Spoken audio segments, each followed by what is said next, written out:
If you are alive today, likely you have had at least one experience in life that has taken your breath away, right? At least one.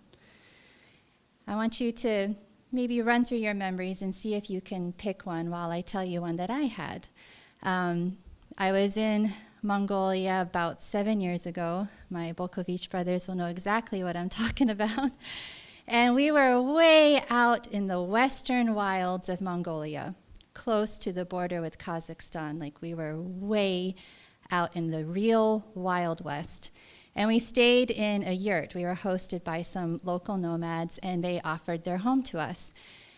And when I woke up the next morning and I opened the flap and I walked outside, I just could not take in what I was seeing. The color of the sky, the morning sunshine. There was a pond that was reflecting all of that blue. And beside the pond were eagles that our hosts used for hunting. And then as I walked around, I just was struck by the vastness of this land.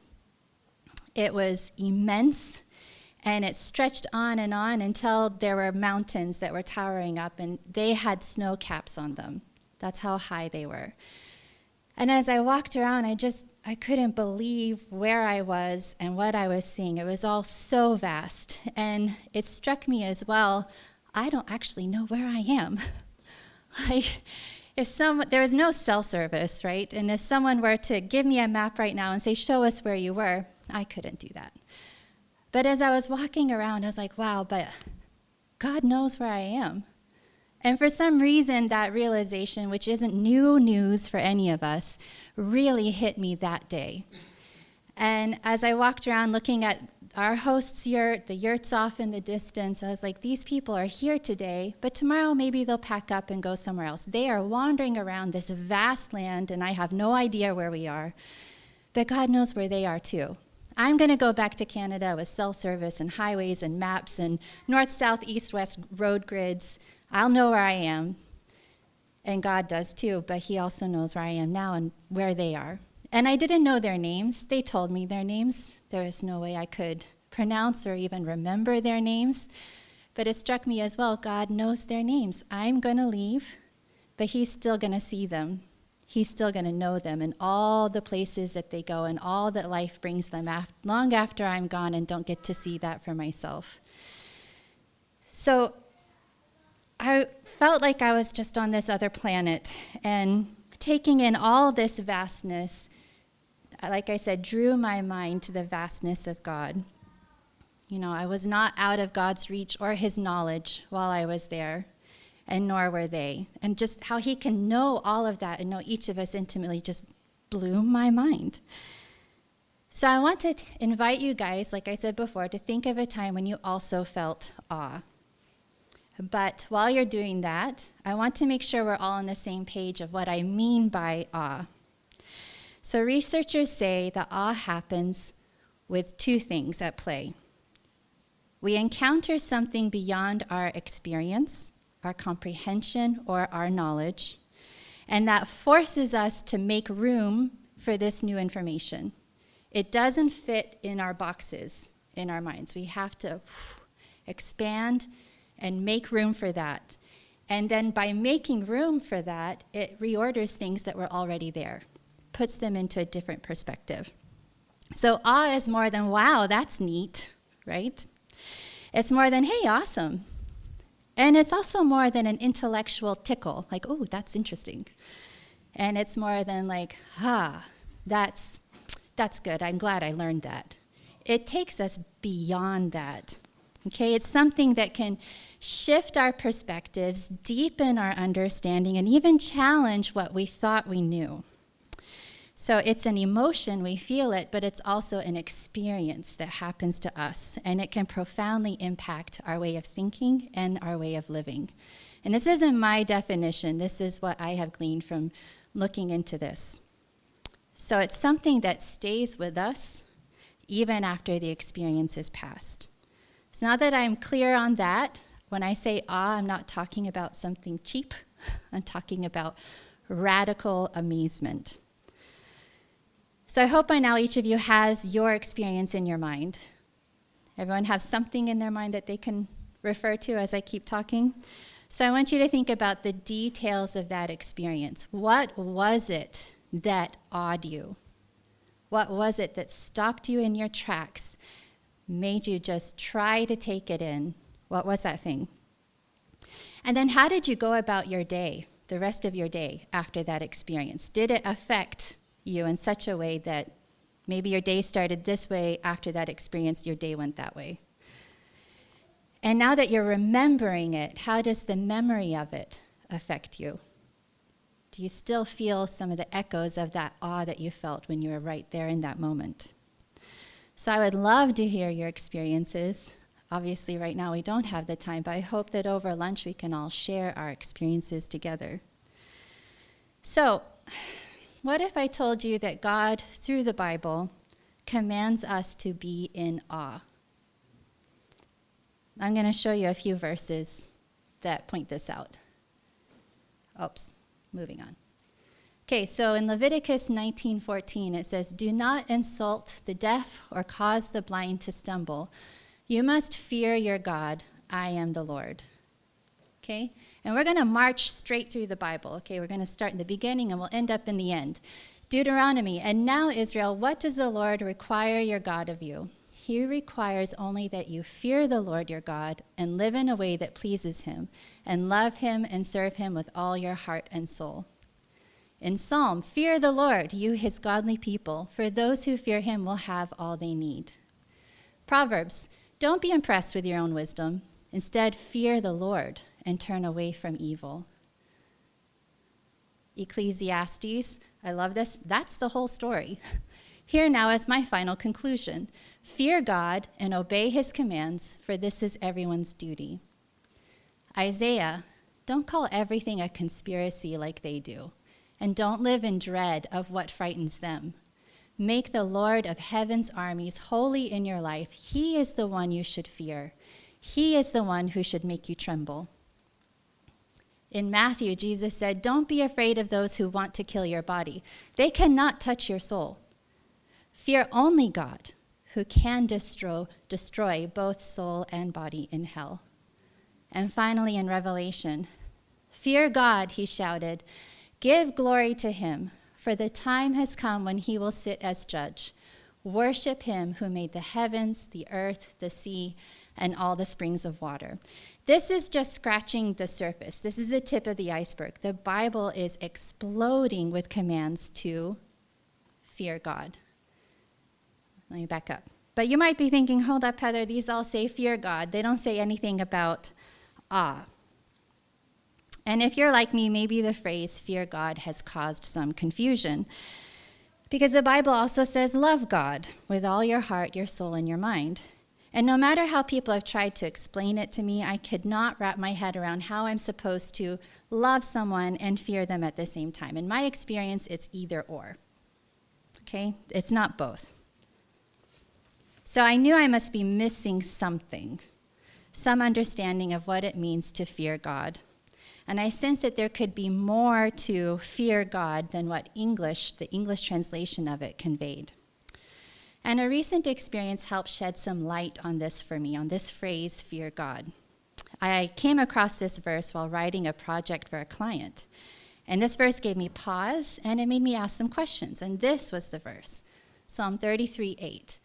"Let the whole world fear the Lord, and let everyone stand in awe of him."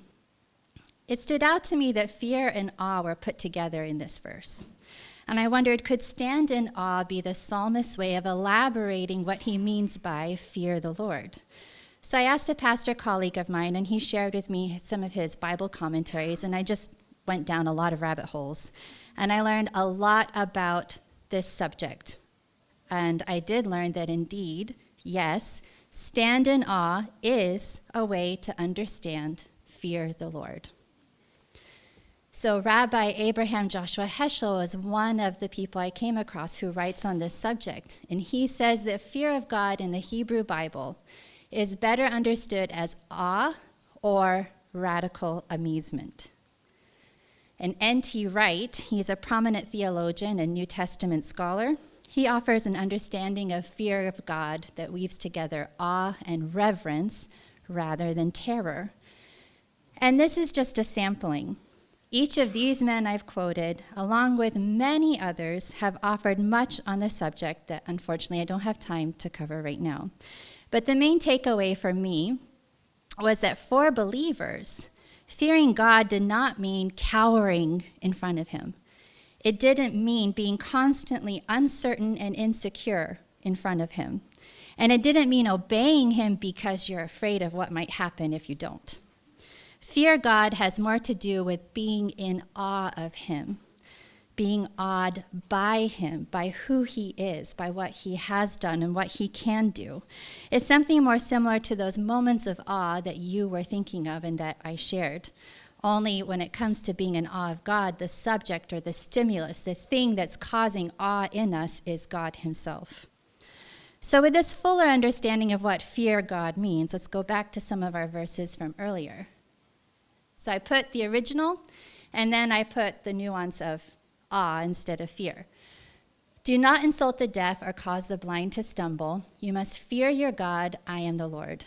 Now I'm going to drop a few thoughts here that, again, I won't have time to elaborate on, but I'm going to give them to you nonetheless, and you can think about them on your own time. When we look at this verse, in the first reading, fear your God. That means recognize and understand that God is mighty, vast, great, powerful, completely other than what you are, and he's sovereign. He's sovereign over everything. He's sovereign over all life. Your life, my life, is completely dependent on him, and he is not dependent on us. Okay, so have that perspective in mind. And this is a healthy and sobering perspective of God. He is God and we are not. And with that in mind, we are called to proceed and live our life accordingly. But now let's add the nuanced layer of awe. So do not insult the deaf or cause the blind to stumble. Be in awe of your God. I am the Lord. So we're dependent on this mighty, vast, great, powerful, completely other being, but he doesn't use that power to oppress us, to coerce us, to take advantage of us. And he commands us to be like him, not to oppress, coerce, or take advantage of those over whom we have more power.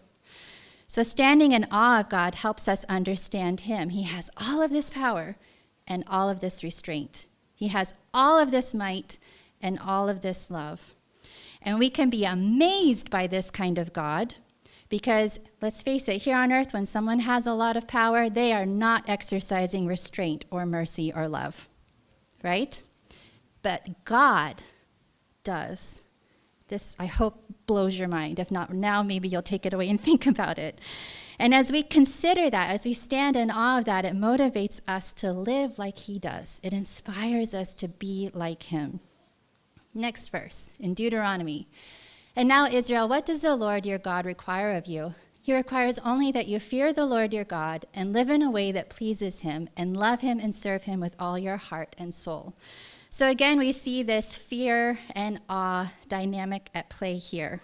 Again, we're called to recognize God's supremacy, but we can layer it with being fully captivated by his character and his heart.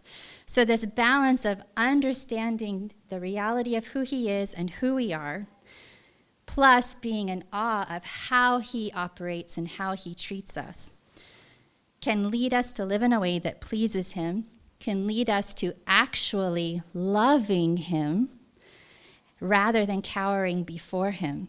And it causes us to pour ourselves heart and soul into serving him. Isaiah, this is one of my favorite verses, actually. Don't call everything a conspiracy like they do. Don't live in dread of what frightens them. Make the Lord of heaven's armies holy in your life. He is the one you should fear. He is the one who should make you tremble. So again, he is the one you should fear. He is the one who should awe you, who should capture your attention. This verse for me, it's like it sweeps away any person or system or circumstance that makes me afraid. We are called not to be afraid of anything mortal, anything earthly. They do not deserve our fear. They do not deserve that kind of press time in our hearts and in our minds. Only God does. And why? Because he is the commander of heaven's armies. We cannot stop here, though. Verse 14, the first sentence, when I read that in conjunction with these two, this was years ago that I stumbled across this one, it took my breath away.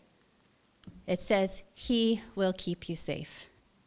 The one that you're supposed to be afraid of, the one that's supposed to make you tremble, he will keep you safe. Ooh, just like write that one down. I mean it. Like you got to dwell on that one. Fear God because he's the one who can cause us permanent damage. But also be in awe because he uses that power to keep us safe. Now, I know that life on earth is not safe. Many of us have been wounded, but I think this means he keeps us safe ultimately, right? And it's us who need to learn to desire that above all else. And Jesus touched on this in Matthew 10:28. Don't be afraid of those who want to kill your body. They cannot touch your soul, right? Fear only God, who can destroy both soul and body in hell. Be awed only by God. Again, don't let the spotlight of your focus shine here. Only let it go here. Okay? Let's see. Yeah, so don't let them so fully and completely awe you or capture your attention. And another word of that is your worship, right? Only God deserves that kind of awe and worship from you. And we see this in Revelation. Fear God, give glory to him, for the time has come when he will sit as judge. Worship him who made the heavens, the earth, the sea, and all the springs of water. Here we see that fear and awe are closely tied to worship and even obedience. And there's so much more I could say on that subject as well. But I'm just going to drop it here and encourage you to go investigate for yourselves. In these commands to fear God or to be in awe of him, again, I'll say it, we're commanded to put our focus on him, to just try to take in his vastness and his otherness, to be captivated by who he really is and how he is towards us. He is so completely different from what we know, what we tend to do ourselves, and what we can relate to in our fallen world. So, as I was going into this, I was like, but why would God command us to be in fear and awe of him? Like, I've hinted at it. I think we can all guess.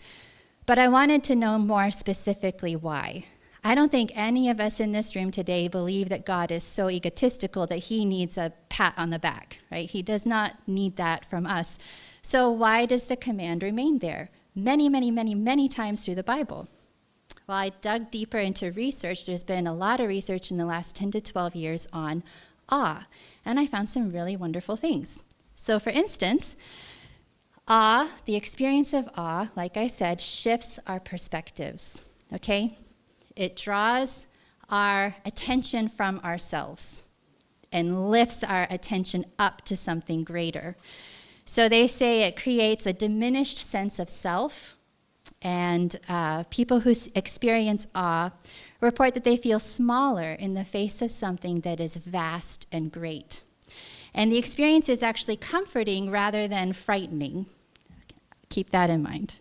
And research has shown that people who experience awe are described as more humble. They have a diminished sense of entitlement.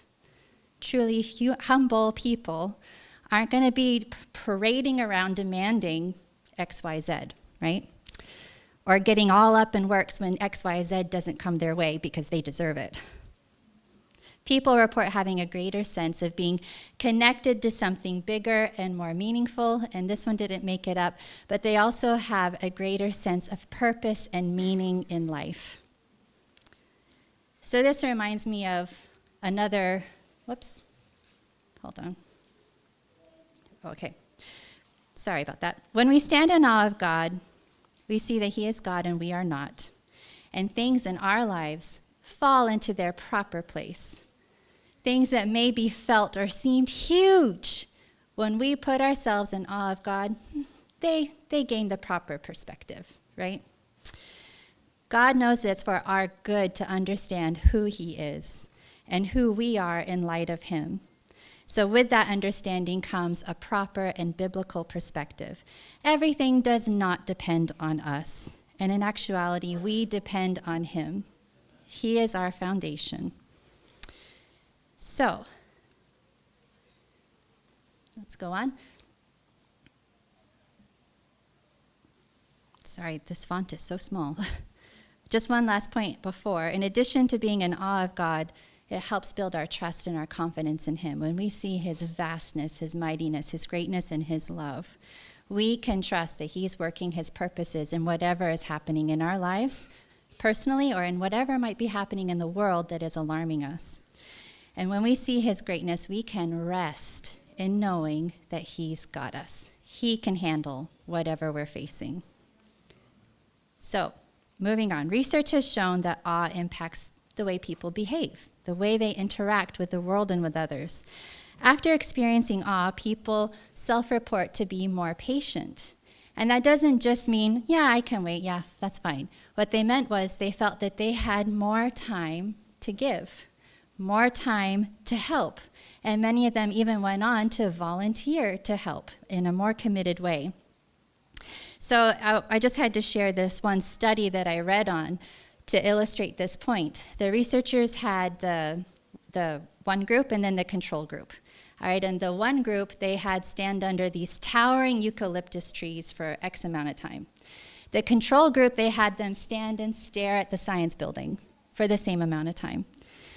And then they had someone that none of the participants knew was part of this study walk by and spill a box of pens.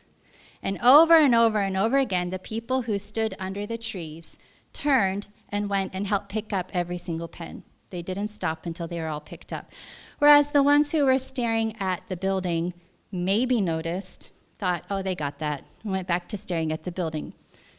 The numbers between the two reactions were pretty amazing to me.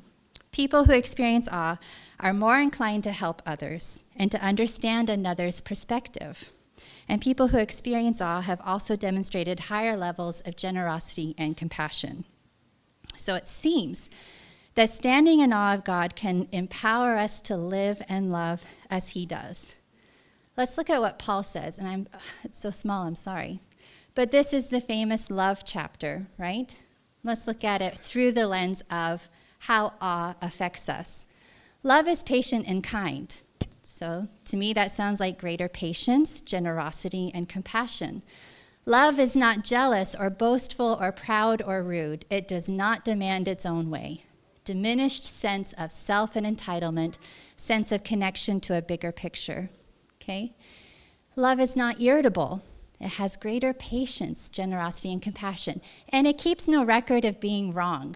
So again, that diminished sense of self and diminished sense of entitlement. Love does not rejoice about injustice, but rejoices whenever truth wins out. So, sense of a connection to a bigger picture, to having meaning and purpose. Love never gives up, never loses faith, is always hopeful, and endures through every circumstance. So that one is like having a sense of connection to a bigger picture and a greater sense of meaning and purpose.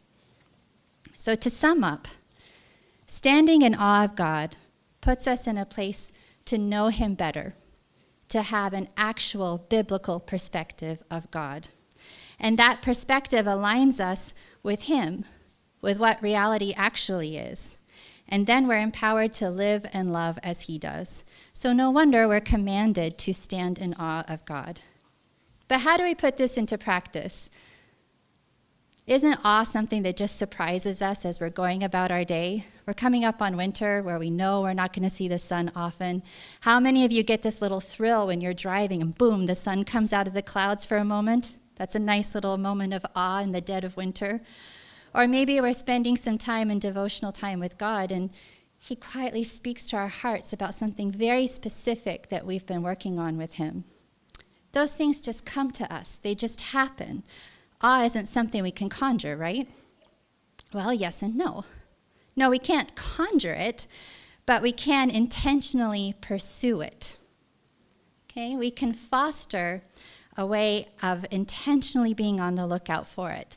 This is one of the articles that I was reading on the research about awe. It says, awe may not be limited to an emotion or an experience that elicits that emotion. It can also entail a shift in attitude toward the human experience.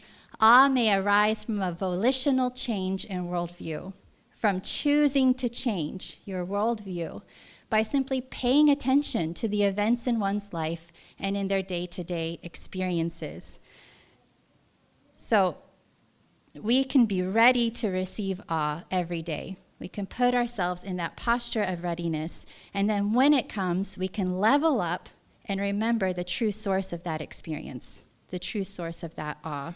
As we pay attention to the details in our day, whenever we have those moments of beauty or connection, we can remember that they are gifts from God. And remembering his infinite goodness to send beauty and connection to our day-to-day, that can every day draw us into a moment of awe of him. This mighty, vast, amazing God sent this little moment for me, and I can in turn remember that and give him praise. And this made me think of, I'm getting ahead of myself. Okay. Another one is awe could be cultivated by the mental rehearsal of more complex concepts. I know that's kind of taken out of context from the article, but basically what they're saying is we can close our eyes and in our mind think about things that will then lead to an experience of awe. And that made me think of what Paul says in Philippians. And now, dear brothers and sisters, one final thing. Fix your thoughts on what is true and honorable and right and pure and lovely and admirable. Think about things that are excellent and praiseworthy. Our thoughts, where we center our focus and put our attention, can lead us to moments of awe of God. They can make us ready, and they can even lead us to those moments. Here's another one from the article. Awe could also be cultivated by conjuring up images of past experiences of astonishment and deep amazement. So like the exercise you did this morning, remembering back and trying to pick at least one of your experiences. Many times the Bible summons God's people to remember all that he has done for them, right? Here's just one. Remember the things I have done in the past, for I alone am God. I am God, and there is none like me. The practice of remembering our past awe experiences with God brings them back to us afresh, and it can recalibrate our perspective if it has shifted from what it ought to be. If somehow our perspective has shifted from God is God and I am not to, oh, maybe actually everything depends on me, right? This remembering can help recalibrate our perspective. So God is still God, I am still not, and nor is that person or that situation or that system or that world. God is God. So, to sum up, we are commanded to stand in awe of God, to biblically fear him, and for many good reasons which we've covered. They include obtaining a biblical perspective on reality and living in a way that pleases him. And we can cultivate awe in our lives. We're called to do something, and then we actually can do it. We can be intentional about pursuing it. God knows what we need, and he knows how we can receive what we need, and he tells us how to do that. And standing in awe is one of the ways we can put ourselves in the right posture so that we can receive these blessings. And then for it to flow forward, we can pass these blessings on to others. There's so much more that I didn't say on this subject of awe. Like I said, I went down many rabbit holes, and it was very hard to focus this sermon. And obviously, simply swapping fear of God with stand in awe of God is overly simplistic. There is a lot of depth, richness, nuance, and application from both of those phrases. And some of those include themes about God's sovereignty, includes themes about how we obey God and why we obey God. It goes into worshiping God, what true worship is, and it even goes into how to do right living in the way that God actually calls us to live. But I hope this time together has whetted your appetite. I hope it's given you a curiosity and a thirst to learn more, and that you will go and dig and explore for yourselves on what it means to stand in awe of God and how you can practice that. But to close, I want to leave you with a powerful example of what being in awe of God and nothing and no one else can do for us. Just one example. So our family loves the Chronicles of Narnia. I know many of you here also do. Thanks, Hannah.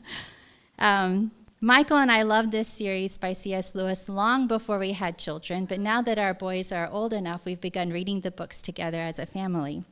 And there is still one scene that moves me every single time, even after so many years of being familiar with it.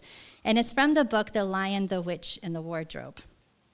And for those who are unfamiliar with this book, it's essentially an allegorical story of Jesus and how he relates to us, his sacrifice and resurrection for us. So what happens is 4 children from our world tumble into this other world called Narnia, and they discover that the white witch holds the world, or holds Narnia, in her icy grasp. Everything is under her control. And one of the brothers, the second brother named Edmund, decides to be on her side. And he decides to do that because she promised he'd be a prince and he can rule over his brother who bugs him so much, and he can have all of the Turkish delight he desires. But it doesn't take him long to realize the folly of this decision. He soon regrets it. But later, thankfully, the Narnians do rescue him. And then Edmund has his first encounter with Aslan the lion and the king of the world. And you've guessed it, the one that represents Jesus. Edmund's first morning among the Narnians is spent walking and talking with Aslan. And then the White Witch comes into camp. I'm going to read the quote. "You have a traitor there, Aslan," said the witch. Of course, everyone present knew that she meant Edmund. But Edmund had got past thinking of himself after all that he'd been through and after the talk he'd had that morning. He just went on looking at Aslan. It didn't seem to matter what the witch said.